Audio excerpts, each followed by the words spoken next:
할렐루야. 네, 오늘 하나님의 말씀은 지금 계속 사사에 대해서 말씀을 전하고 있는데, 이번에는 9번째 사사 입산에 대해서 말씀을 전하고자 합니다.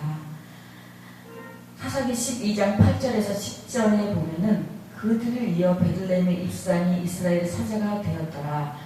그가 아들 30명과 딸 30명을 두었더니 그가 딸들을 밖으로 시집을 보냈고 아들들을 위하여는 밖에서 여자 30명을 데려왔더라. 그가 이스라엘 사사가 된 지 7년이라. 아멘. 네, 여기에 보면은 입산, 엘론, 압돈은 세 사사를 보면은 거의 이렇게 낳고 몇 년을 했고, 사사 입산은 사사가 된 지 7년이 됐고, 또 엘론은 10년 동안 했었고, 또 죽음에 장사되었고, 또 압돈은 또 자손과 손자에 대해서 언급이 되어 있고, 또 장사되었더라. 요 지금 구절밖에 나타난 게 없어요. 지금 평범한 그런 사사들이라고 볼 수가 있죠. 여기서 이제 보면은 무명의 사사들이라고도 하더라고요. 근데 사사 입사는 아들과 딸을 각각 30명씩 낳았는데, 그 아들들을 위해서 외국에서 며느리를 받아들였고 딸들은 외국으로 시집을 보냈습니다. 하나님께서 이스라엘 백성을 가나안 땅으로 인도하시면서 가장 경계한 것 중에 하나가 이방인과의 혼인입니다. 이 이방인과의 혼인인데 혈통 때문에 아니라 신앙 때문이죠.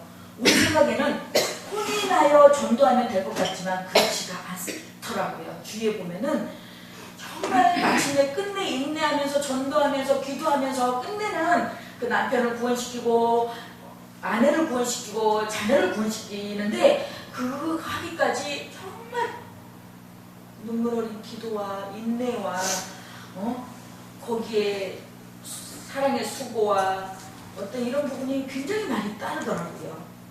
노아와 홍수로 심판받게 된 배경도 하나님의 아들들 셋의 후손들이 사람의 딸들인 가인의 후손과 의의 후리드로 타락의 비밀을 제공했기 때문입니다.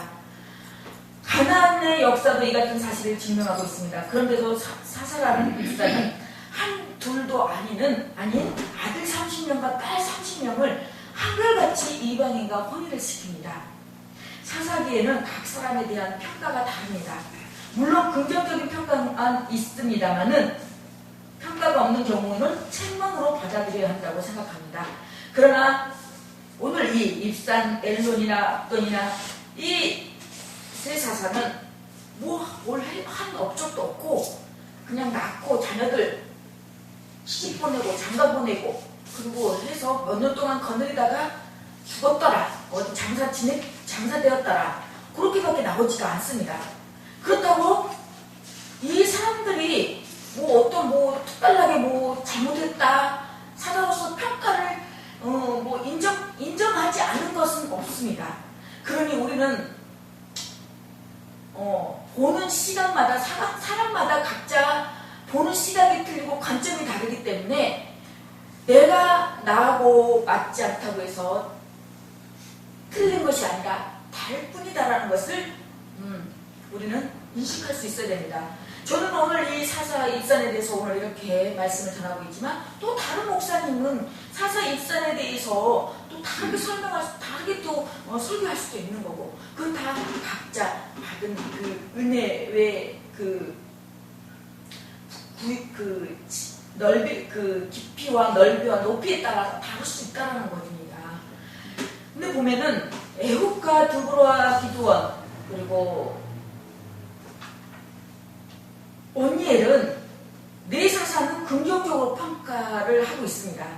소사사 6명 중에는 상갈돌라는 두 사사만 같은 평가를 하고 있으며, 나머지 입다와 산손과 야일과 입산과 엘론, 압돈에게는 평가가 없는, 지금 그렇게 나오고 있죠. 평가가 없는 것을 어떻게 책망으로 단정할 수가 있냐고 하시겠지만, 여기에 사사기의 큰 흐름을 보게 되면 달리는 해석할 수가 없다는 데 동의하게 될 것입니다. 평가가 긍정적이라는 데는 이유가 없을 것이고 평가가 없는 경우도 책망받을 만한 할 만한 충분한 판단 자료가 있으니 유의해 보시길 바랍니다. 혹 입다와 삼손 때문에 동의하기를 망설이는 분이 계시겠지만 그들을 책망하여야 하는 확실한 이유가 있습니다. 오히려 여기 입사는 칭찬 대상인지 책망 대상인지 불명하지만 사사기 전체 흐름을 따라 책망 대상으로 보아야 하며 그래서 후스, 타국을 타 지파가 아닌 타국으로 번역한 것이 우리는 옳다고 봐야 될 것입니다. 여기에 보면은 입산이 왜 타 지파가 아닌 타국, 즉 이방인과 자녀들을 혼시켰다고 보아야 합니까? 사사는 백성의 어른입니다. 백성들을 적으로부터 구해야 하는 사명과 백성들을 깨우쳐 잘못된 길을 버리고 하나님께로 돌아오게 하는 일도 감당해야 하는 직분입니다. 그런데 입사는 사사로 있으면서 많은 자녀들을 이방인과 혼입시킨 것밖에 한 일이 없습니다. 왜 60명이나 되는 자녀들을 하필이면 이방인과 결혼시켰을까를 생각하다가 타국과의 화친을 위한 정략 결혼이 아니었을까 하는 생각을 하게 됩니다. 사사시대는 외적 침입의 위협이 상존하는 시기였습니다. 사사 입사는 그런 전쟁을 피하기 위하여 이방 나라와 정략적으로 혼인하여서 그들과 화친하려고 한 것 같다는 이야기입니다. 그러고 보니 솔로몬의 태평성대도 애국 공개를 비롯하여 수많은 타국 여인들을 비빈으로 맞아들였기 때문이라는 생각도 들고 여호사밧 왕도 아합과 이세벨과의 사이에서 낳은 딸 아달랴를 며느리로 맞아들여서 이스라엘의 평화로운 관계를 유지했던 사실을 확인할 수 있습니다. 그러나 이방 여인이 솔로몬의 마음을 돌이켜 하나님을 떠나게 하였고 하나님의 경고에 돌이키지 않아서 마침내 나라가 분열되는 결과를 초래하였으며 여호사밧 왕도 당대는 번역을 누렸지만 이스라엘의 딸 아달랴가 자기 아들이 죽은 후에 석정을 하려고 왕손들을 진멸하는 바람에 다윗 왕조의 대가 끊길 뻔한 위기를 겪게 하였습니다. 입사는 이방인과의 혼인으로 화평을 누렸는지 모르지만 하나님의 말씀을 어겨서 얻은 평안한 사실이 우리는 볼 수가 있습니다. 제가 어디 갔다가 어떤 목사님을 만나서 보이던 목사님이 안 보이길래 그 목사님이 요즘에 안 보여요. 어떻게 된 거예요? 이제 뭐 이렇게 얘기를 하다가 이제 들어보니까 세상에 그분 참 말씀을 전해도 정말 오직 예수에 대해서 정말 저분은 정말 몸에도 말씀에도 정말 예수님이 막 몸에 배일 정도로 막 그렇게 전하셔도 버스 아니건 전철 아니거든 그렇게 막 예수를 증거하면서 전도하면서 복음을 전했던 사람이 어떤 유혹이었는지 어떻게 그런 유혹에 휘말렸는지 모르지만 미성년자 2명을 이렇게 저기 돼가지고 지금 그런 지금 상황에 그런 지금 제 대가를 치르고 있다는 소리를 들으면서 야 정말 우리가 이 보는 것 갖고 판단을 할 수 없겠구나. 내가 아무리 정말 그 성령으로 충만돼 있고 정말 그렇게 버스 안에든 어디든 예수를 외치고 복음을 전도하고 막 그렇게 그런 사람도 정말 한순간에 정말 그렇게 그런 사실을 들었을 때는 네. 정신 바짝 차리지 않으면 정말 순간이구나. 그래서 우리는 정말 죄의 자리에 서지도 말고 앉지도 말고 우리는 그러한 부분이 확실히 정립이 되지 않으면은 우리는 언제든지 그 사탄의 계계에 넘어갈 대상들이 될 수밖에 없구나. 목사 아니냐 목사 하루비라도 그런 마음을 듣고 참 많이 깨달은 부분이어서 또 많이 나를 또 돌아보는 계기도 됐었고 그 순간은 정말 달콤하고 정말 어떻게 보면 이렇게 내 자신을 합리화시키면서 이렇게 넘어갈 법도 이렇게 됐는데 거기는 이미 그 생각을 마음 먹은 순간 이미 사탄에게 빨려 들어가고 저버린 상황입니다. 그래서 요한복음 14장 27절에 평안을 너희에게 끼치노니 곧 나의 평안을 너희에게 주노라. 내가 너에게 주는 것은 세상이 주는 것 같지 아니하니라. 너희는 마음에 근심도 말고 두려워하지도 말라. 아멘. 저희가 평안하다 안전하다 할 그때 인태는 여자에게 해상 고통이 이른과 같이 멸망이 후련히 저에게 이르러니 결단코 피하지 못하리라. 예수님께서는 주님이 주시는 평안과 세상이 주는 평안이 있는데 그 평안은 같지 않은 것이라고 말씀합니다. 세상이 주는 평안과 안전은 피할 수 없는 멸망을 초래한 것이라고 사도 바울은 경고하고 있습니다. 그렇다면 일상에 얻은 평안은 하나님이 주신 평안, 즉 하나님으로부터 온 평안이 아니고 세상으로부터 온 평안이며, 그렇기 때문에 지금은 그 평안과 안전을 누리고 있지만 임산부에게 출산 고통이 임하는 것처럼 그 평안과 안전이 사라지고 피할 수 없는 멸망이 닥칠 것임을 알아야 됩니다. 그리고 두 번째로 우리는 세상의 평안인가 하나님의 평안인가를 우리는 구별을 해야 됩니다. 우리는 평안 자체를 싫어하는 사람은 아무도 없을 것입니다. 평안 자체를 누리는 것으로 만족할 것이 아니라 그 평안이 어디로부터 온 것인가를 곰곰이 생각해 보아야 할 것입니다. 밀산이 비록 땅의 평안을 누렸는지 몰라도 하나님과는 불화하였을 것입니다. 하나님과의 말씀을 순종하고 하나님과 화목이 되어 평안을 누려야 마땅한데 이방인과 화친함으로 평안을 얻었다는 것은 하나님의 말씀을 어기고 하나님의 대적과 화친한 것이기 때문입니다. 마찬가지로 하나님께서는 십자가의 보혈로 하늘과 땅의 만물이 자기와 화목하게 되기를 원하셨는데 십자가 아닌 다른 방법으로 화평을 얻으려고 한다면 십자가의 원수로 살아가는 것이 아니겠습니까? 저는 요즘에 잠잠하면은 부모님 아프시다는 소식 들려오죠. 또 이제 조금 잠잠하면은 또 다른 부분에서 처음에는 나는 왜 그럴까? 나는 참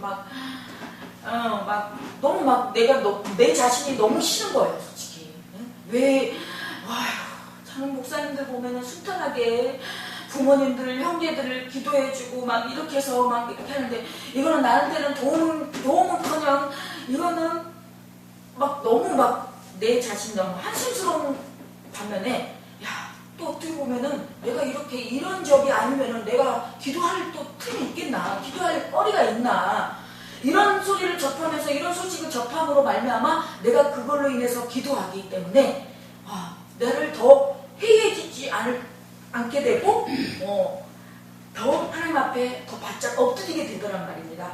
그래서 우리가 감사함으로 받으면 하나님께 버릴 것이 하나도 없다고 하신 하나님의 말씀을 보면은 우리는 이것도 감사하고 저것도 감사하고, 우리가 몇 주 전에 우리가 추수 감사 예배를 드리면서 참 제가 그날 다시도 기쁨으로 감사라는 말씀을 전했는데, 참 저는 제 주위에 어떤 이 목사님들이나 이런 분들이 같이 되는 분들은 없어요. 그냥 또 저기 하면 또 그래도 그냥 또 하루 지나고 시간 지나면 또 저는 또 그냥 또 잊어버려요. 또 그거 담고 있으면은 담고 있는 성향도 안 되고 뽕하고 있는 성향도 안 되고, 오직 하면 어렸을 때 제가 일남 사녀 중에 셋째인데 혼내면 우리 작은 언니는 밥을 며칠씩 밥을 안 먹어요. 밥도 안 먹고, 밥 먹으라고 해도 밥도 안 먹고.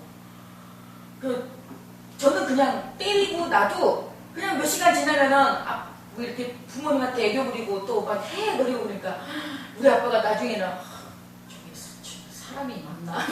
나중에는 그러더라고요. 그래서 나는 저기는 없는데, 그러면서도 내가 예수님을 믿지 않고 정말 지금도 내가 세상 가운데 그러고 살아갔다면은 이거 정말 힘들다고 신세한탄하고 또 세상적으로 나가서 또 그렇게 되고 끔찍한 거예요. 그래도 이 안에서, 예수님 안에서, 주 안에서 살아간다는 게 얼마나 저는 감사한지.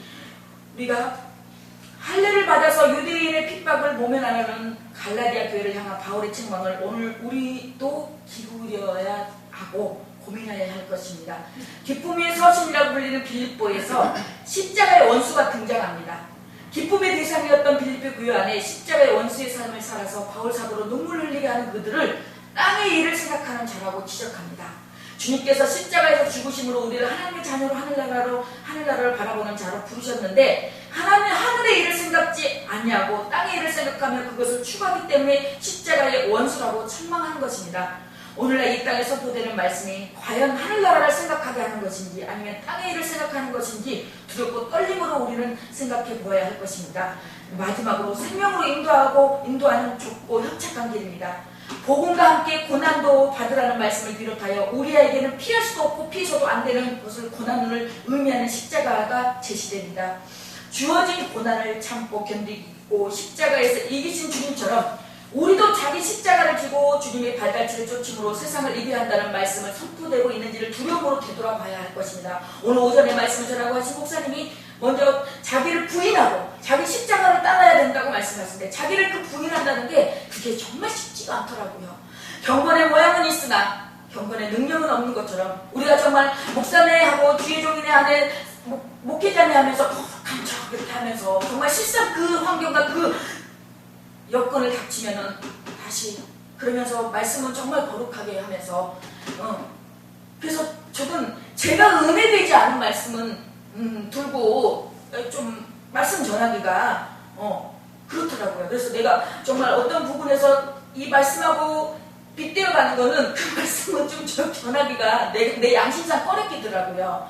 그래서 입산이 그 땅의 평화를 위하여 타국과 정략적 혼인을 하였으며 전쟁의 기록이 없는 것을 보면 과연 그 땅이 평안하였다고 볼 수 있는데 왜 하나님께서는 다른 상처럼 그 땅이 평안하였더라 긍정적인 평가를 하지 않았을까요?